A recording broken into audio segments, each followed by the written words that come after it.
Good morning, guys, and welcome back to Dusting Off Warlord, Saga of the Storm. Featuring the final of the uncommon warlords from Into the Accordlands, Annetta Yscar, the Free Kingdom's lycanthrope. So I didn't plan for there to be this long of a hiatus in between videos, but one of the problems was I knew I needed to cover this warlord. I have no idea. I have no idea what the hell to do with this warlord. Okay, this Warlord is a train wreck, in my opinion. Not that you can't do well with her. I'm actually someone in my playgroup is playing her, and he's doing fairly well with her. It was really kind of cool in alliances having that +3 bonus and strike that can target anybody, any of his characters. Yeah, it did have some interesting applications.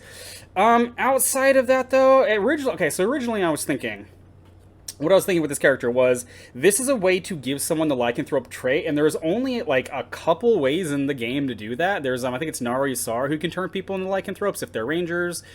I think there's like a spell or there's a character. I don't know. And I thought I could do something with that because I think it might be pretty cool to have someone like I am Hotelin with like a bear form on or something because that's pretty beefy right there. Ultimately, the problem was though if that's the reason I'm playing her, I can just start Ysarite Sentry. And there's not really a whole lot of discard pile hate in our meta, and so I get most of what she's doing with just that, and I can start with them employees. So, and so I figured, you know what, we're gonna try to look at her just Into the Accordlands. So I guess at this point, Roan is the only one who I've done an Ancients deck for. I'm still excited to play that deck. It's gonna be awesome.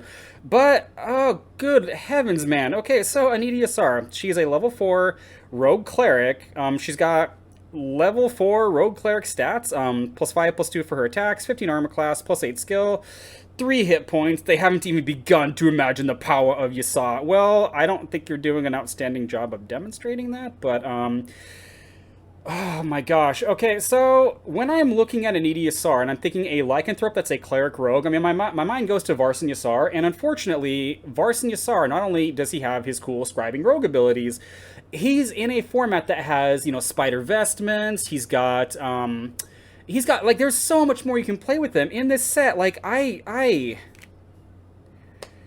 have struggled to make a deck with her that is like I have struggled to make a deck with her, okay? So, the interesting thing about her ability is, again, a lot of stuff Into the Accordlands, and in these uncommon warlords in particular, is their abilities don't require you to be targeting in-faction characters, which is good, because, boy, do we have some out-of-faction characters here. So, yeah, unfortunately, in this set, it's not like,